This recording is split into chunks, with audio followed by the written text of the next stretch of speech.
I'm here to talk to you about some rules for a healthy relationship. While my husband and I were on a trip to Jamaica this year, we really enjoyed ourselves. And so I came across this scroll, if you will, and it had 10 steps or 10 tools for a healthy relationship. And I thought it was very befitting. Relationships actually help with us having a balanced mindset. So when we're having a negative time or we're just not doing well in our intimate romantic relationships, it can take a toll on mentally, physically, emotionally, and spiritually. So I want to share this with you, and I think it's just very befitting. So these are the 10 rules. I don't know, you can see them right here. I'm actually going to read them off to you, and then we're going to just look at them. So number 1 is never both be angry at the same time.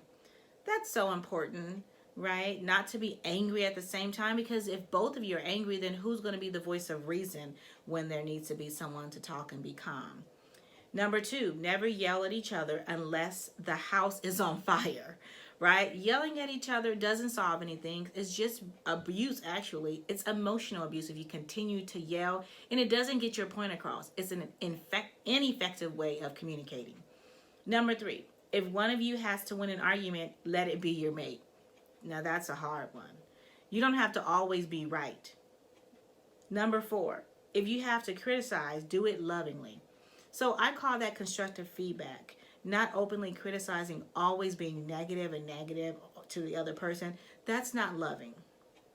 Number 5, never bring up the mistakes of the past. The past is in the past. If you've moved on, if you've forgiven one another for whatever mistakes you've made, then you need to put that in the past instead of using it like a scoreboard and then taking score. Well, you did this to me, so now I can do this to you, and you did this. It'll just go back and forth like a ping pong match, and that's not what a relationship is about. Number 6, neglect the whole world rather than each other. That's a hard one. What that's basically saying is, instead of focusing so much on everything else in the world, you need to focus on one another, building that intimacy, which is very important. Number 7, now this is one of my favorites. Never go to sleep with an argument unsettled. When my husband and I attended couples counseling or premarital counseling before we got married, our pastor told us never let the sun set on your wrath. And that's something that we've actually maintained and we've held. And I can honestly say we've been married for 17 years, that there has not been a time where we have gone to sleep angry with one another.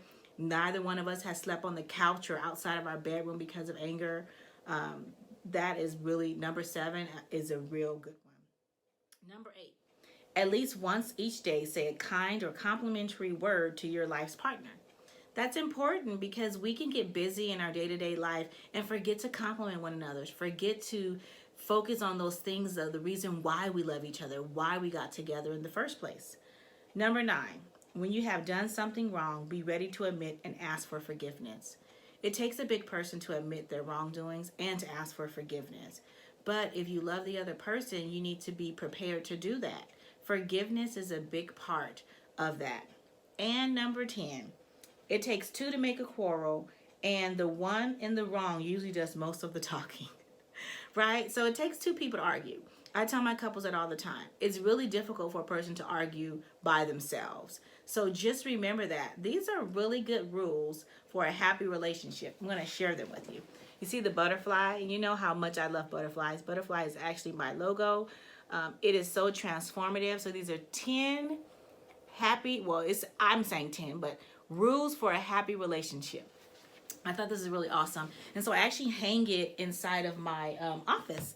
And so when I have couples counseling and I just have individual therapy, my clients can actually see them. And so they're very befitting. So I want you just to focus on those tips. Just remember that it's important to know who you are and to show that love and kindness, not only to yourself, but exercise it also with your partner.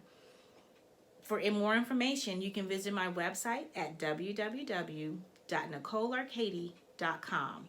And remember, moms and working mothers, you matter too.